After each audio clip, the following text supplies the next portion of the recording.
Good morning champion, कैसे हैं आप सब।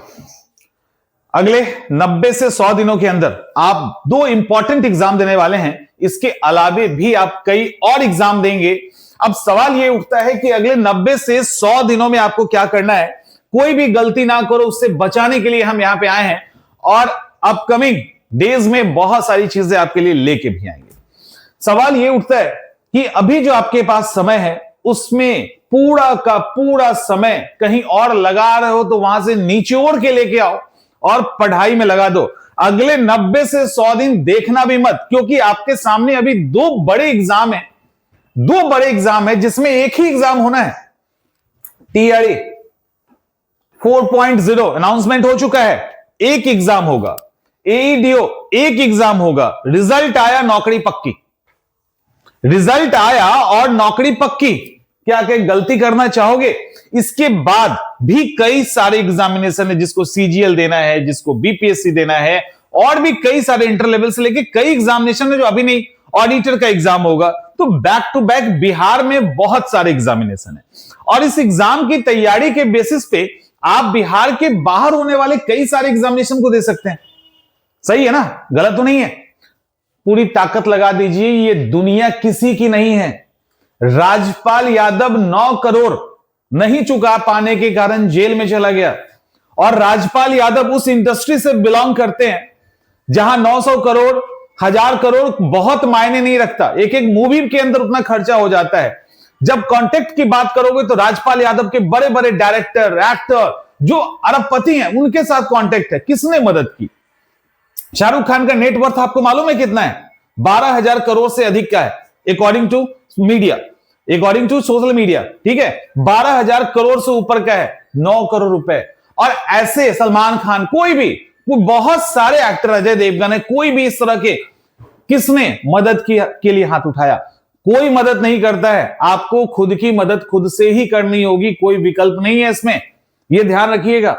कोई जब जरूरत आएगा ना, जब विपत्ति में होगे तो कोई मदद नहीं करेगा। अभी करंट एग्जांपल है, आप जाके देखिए स्टेज शेयर करते हुए, गले मिलते हुए, ये सब फेक दुनिया है। इसीलिए खुद को मजबूत करने में अपने आप को झोंक दो और एग्जाम की तैयारी स्टार्ट कीजिए अच्छे से। हम यहां पे डिस्कस करेंगे कि इस 90 डेज के अंदर आप, अभी दिमाग में आएगा ये एग्जाम, वो एग्जाम, वो एग्जाम, वो भी एग्जाम है, इन सब एग्जाम को कैसे आसान बनाए उस पे और कैसे स्ट्रैटेजी वाइज आप उस पे अटैक करो। अब यहां एक इंफॉर्मेशन ये है कि हम लोग अभी टीआरई 4.0 को लेकर 15 तारीख से एक नया कोर्स लेके आ रहे हैं। 15 से पुराना वाला सारा हो चुका है और कोर्स लॉन्च आज होगा। अभी नहीं हुआ है, ऐप पे ध्यान रखना, आज होगा। आप हमें सुझाव दे सकते हैं क्लास के टाइमिंग को लेकर, क्योंकि बहुत सारे ऐसे हैं जो हाउस वाइफ हैं, बहुत सारे ऐसे हैं जो जॉब करते हैं, स्टूडेंट तो चलो फ्री है, फी को लेकर भी आप सजेशन दे सकते हैं, कोर्स के नेचर को लेकर सजेस्ट, जो भी आपको लगता है सजेशन देना है आप सजेस्ट कर सकते हैं। अलग अलग प्लेटफॉर्म से हम सजेशन लेंगे, फिर उसके अकॉर्डिंग चीजें होंगी। चलिए उसकी बात होगी। अभी हम बात करते हैं एग्जामिनेशन की। अगले 90 डेज हमने क्या बोला? जहां पे भी समय मिलता है वहां से समय को निचोड़ लीजिए, समय को निचोड़ लीजिए और यहां लगा दीजिए एग्जाम की तैयारी में।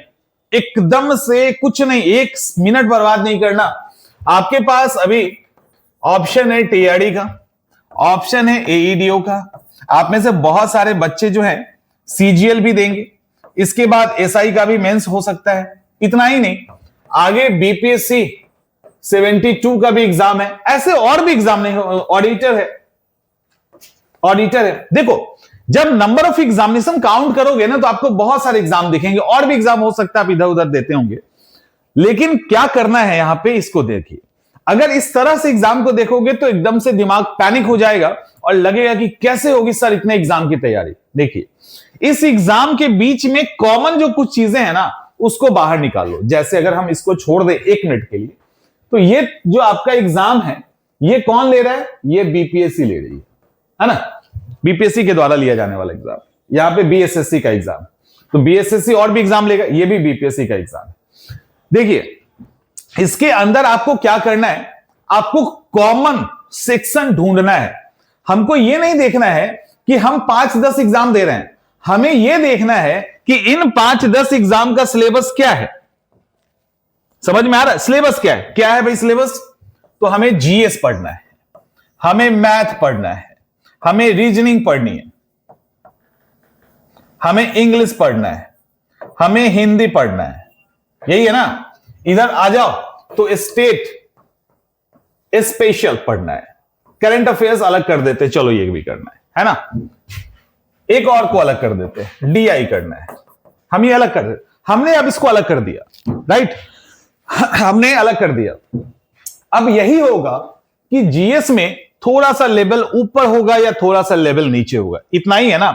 जब 1857 की क्रांति आप जीएस में पढ़ रहे होगे तो क्या कहोगे कि हम सीजीएल के लिए अलग से पढ़ेंगे, एसआई के लिए अलग से पढ़ेंगे और बीपीएससी के लिए अलग से पढ़ेंगे, या अभी जो टीआरई का एग्जाम होगा उसके लिए अलग से पढ़ेंगे? नहीं, आप, क्योंकि सबने अपने दायरे तोड़े हैं, हर एक आयोग अपने बाउंड्रीज तोड़ रहा है, हर एक आयोग अपने लेवल को क्रॉस कर रहा है। ध्यान रखिएगा, ये एक आयोग की कहानी नहीं है, उनकी मजबूरी भी है, क्योंकि इतनी सारे कंटेंट, इतना रिफाइन चीज मिल चुका है कि अगर वो बाउंड्रीज नहीं तोड़ेंगे तो बच्चे 100 में 100 करके चले आएंगे, तो उनको बाउंड्रीज तोड़नी पड़ रही है।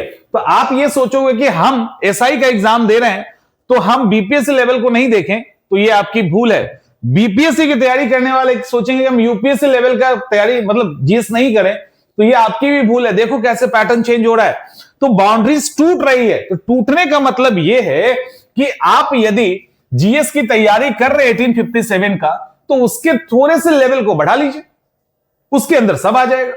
यही होगा ना, हम यूपीएससी पे जाने के लिए नहीं कह रहे हैं, लेकिन आप थोड़ा सा लेवल बढ़ाइए। अगर एसआई की तैयारी कर रहे हो तो एसआई वाले वो कंटेंट पढ़ते हैं जो बीपीएससी वाले पढ़ते हैं, आप थोड़ा सा लेवल को बढ़ा दीजिए, सारा जीएस कवर हो जाएगा। 1920 पढ़िए, 1916 पढ़िए, जो भी पढ़िए, ज्योग्राफी पढ़िए, पॉलिटी पढ़िए, इकोनॉमिक्स पढ़िए। तो आप क्या करो, आप जीएस पढ़ो, आप किसी एग्जाम का जीएस नहीं पढ़िए, एज इट इज आप मैथ पढ़िए, आप रीजनिंग पढ़िए। किसी एग्जाम का मैथ रीजनिंग नहीं पढ़ना है हमें भी, क्योंकि अभी जो एग्जाम आप दे रहे हो इसका कॉमन एक तरह से किसी में थोड़ा हल्का हो सकता है, किसी में थोड़ा मुश्किल हो सकता है, बहुत लेवल का वेरिएशन नहीं है। तो अगर आप मैथ रीजनिंग पढ़ रहे हो तो अभी एईडीओ के लिए पढ़ेंगे तो सीजीएल में भी काम आएगा। और ये बीपीएससी 72 में जो 10 क्वेश्चन पूछा जा रहा है वहां भी बनेगा इससे, ऐसा नहीं बनेगा। तो हम इस ऑडिटर करोगे वहां भी बनेगा, कोई भी एग्जाम देंगे अगर सवाल आएगा तो वो बनेगा। तो इस तरीके से इसको तैयार कीजिए, ये नहीं कि हम सीजीएल के लिए तैयार कर रहे हैं, हम एसआई के लिए तैयार कर, ना, ये दिमाग में मत रखो। दिमाग में रखोगे तो दिमाग जो है ना वो प्रेशर क्रिएट करेगा। इंग्लिश की बात कर लेते हैं, हिंदी की बात कर लेते हैं, इंग्लिश की बात कर रहे हैं।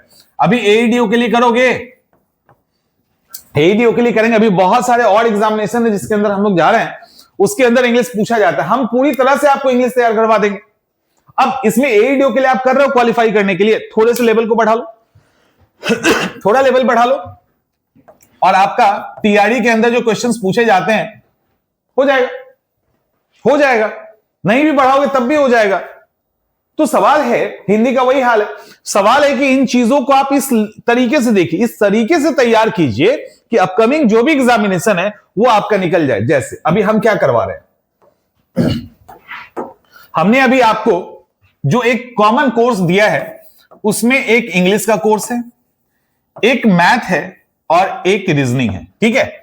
ये तीनों वो कोर्स है कि आप जो भी एग्जाम देंगे, इंडिया का, भारत का, बिहारी भी नहीं, भारत का कोई भी एग्जाम देंगे, वहां पे जब हम यहां से पढ़ा रहे हैं सवाल आ जाएगा। अब यहां आप मैथ की तैयारी जब हमारे साथ कर रहे हो, तो मैथ की तैयारी जब करेंगे तो सीजीएल का सवाल हो कि बैंकिंग का सवाल हो या किसी भी एईडीओ के अंदर मैथ का सवाल हो, आप सब यहां से सॉल्व करेंगे। एज इट इज हम लोग इंग्लिश को भी इसी तरह से डिजाइन किए हैं और रीजनिंग को भी इसी तरह से डिजाइन कर रहे हैं। तो इसके कारण क्या होगा कि आप कोई भी सवाल देंगे, करेंगे कोई भी एग्जाम देंगे, यहां से वो सवाल आएगा।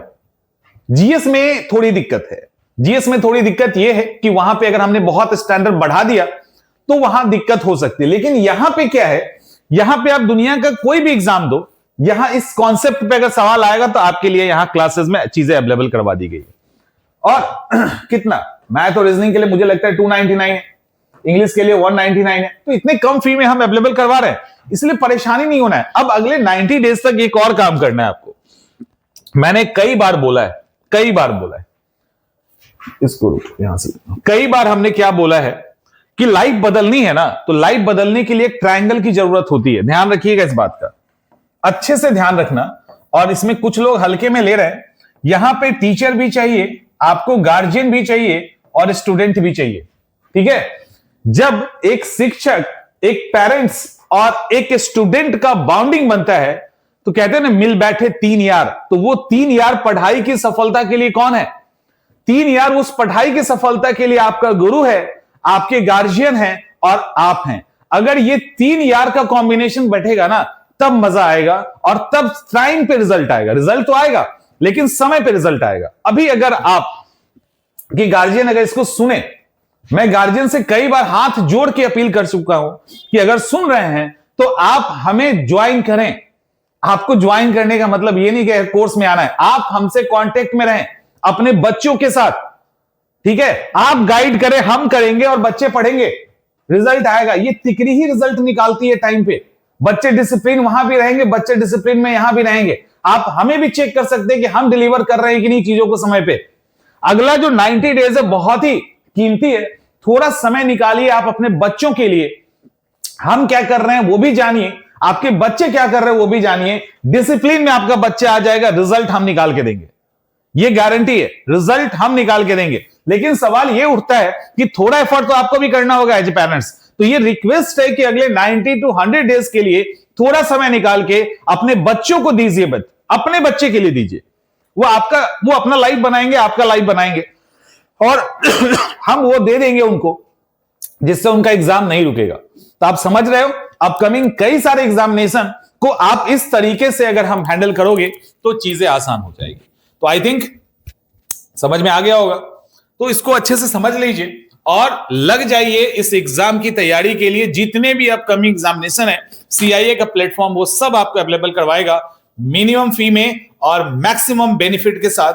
ये याद रखिएगा, कोई भी एग्जाम हो, कहीं नहीं भटकने की जरूरत है। आप जहां हैं वहीं से हमारे साथ तैयारी करेंगे और बेस्ट तैयारी करेंगे। आपको वो सारी चीजें दी जाएगी विथ मेंटरशिप, जिसके कारण आपको बाहर नहीं आने की जरूरत है। आप घर से रह के अच्छे से तैयारी कर सकते हैं। ठीक है, मिलते हैं नेक्स्ट सेशन में।